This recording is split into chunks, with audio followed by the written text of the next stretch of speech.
بسم اللہ الرحمن الرحیم۔ آج ہم بات کریں گے خواب میں کشمش۔ کوئی شخص خواب میں کشمش لیتے ہوئے، کھاتے ہوئے، کسی کو دیتے ہوئے دیکھے تو اس کی کیا کیا تعبیریں ہو سکتی ہیں۔ انگوروں کو خشک کر کے جو میوہ بنایا جاتا ہے اس کو ہم کشمش کہتے ہیں۔ اگر کوئی شخص خواب میں کشمش کھاتے ہوئے دیکھے تو خواب میں کشمش دیکھنا مال و دولت سے بھی دی جاتی ہے، دنیاوی نعمت ملنے سے بھی دی جاتی ہے۔ خواب میں اگر کوئی شخص اپنے پاس کشمش کا ڈھیر دیکھے یا وہ دیکھے کہ اس کو کوئی کشمش گفٹ کر رہا ہے، اس کی تعبیر یہ ہے کہ اس شخص کو بہت زیادہ نفع حاصل ہوگا یا بہت زیادہ مال و دولت ملے گی۔ اسی طرح اگر کوئی شخص خواب میں کشمش کھاتے ہوئے خود کو دیکھے تو اس کی تعبیر بھی یہی ہے کہ اس کو خیر اور بھلائی، نعمت اور نفع ملنے کی دلیل ہے۔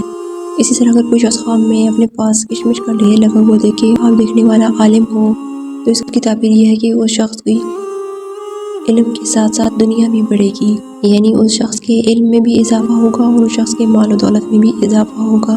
اور اسی طرح اگر یہ خواب تاجر آدمی دیکھے، اس کی تجارت بڑھنے اور اس کو مال ملنے، نفع حاصل ہونے کی علامت ہے، نفع خوب پانے کی علامت ہے۔ اسی طرح اگر کوئی شخص خواب میں کشمش دیکھے اور وہ شخص بے روزگار ہے تو اس کی تعبیر یہ ہے کہ اس کو عنقریب رزق ملے گا اور اس کی رزق و روزی میں اضافہ ہوگا، رزق و روزی کا وسیلہ پیدا ہو جائے گا، اس کو روزی ملے گی اور مال بھی خوب ملے گا۔